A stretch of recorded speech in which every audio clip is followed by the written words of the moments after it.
And again, I've been trying for several seconds to get this to light, but it's either the match box is wrong or it's the match. I think it's probably the match, actually.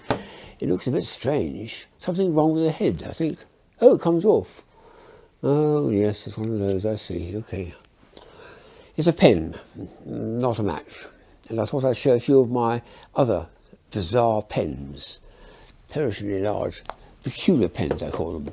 Some of them are actually very pretty. These ones, for instance, are ballpoint pens, and they're very attractive because when you operate to make the point come out like that, the flower opens, and that's what happens at the other end. It's out in, and it's now coming out to right, and this thing opens and closes. And this one does by twisting the same thing. There's the ballpoint pen, pull it out, it comes in and goes out, and look at that flower coming up. Isn't that pretty? Very pretty effect. So a couple of flower pens with different actions to them. Very attractive and working pens. This one's a really nice puzzle, a challenge puzzle. It's got a maze inside it.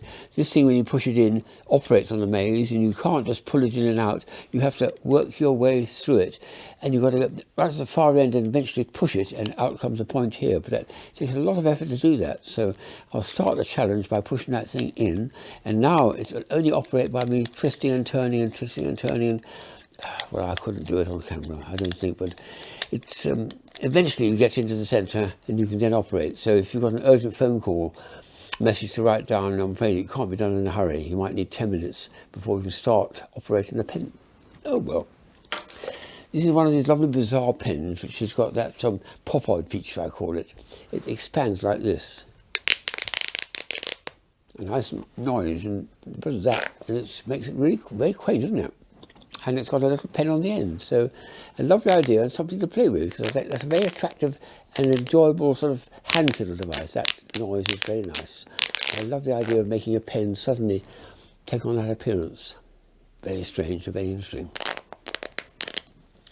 Here's a very nice idea. They worked out, if you've got a pencil, and they worked it out in the factory, with that length of pencil, you've got enough lead there to be able to do a line about 3 miles long, so they call it the 3-mile pencil.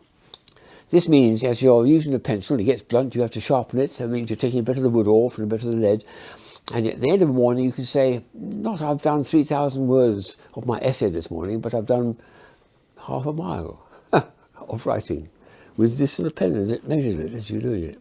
Very nice idea. And these are a couple of lovely Japanese ballpoint pens I picked up. One's an alligator and one's a shark. And when you operate them, they operate like this, as if they're having a war of words, I suppose you have to call it. They're both grounding each other. Whatever you do, don't get in between them. You're going to get snaps on both sides. Lovely action on the jaws there as I operate the ends, and the ballpoint pens at the end come in and go out again and retract and come in and out and out. So a lovely bit of engineering from the Japanese. What a lovely idea. So lots and lots of peculiar pens to get out of my collection. Those are a good start.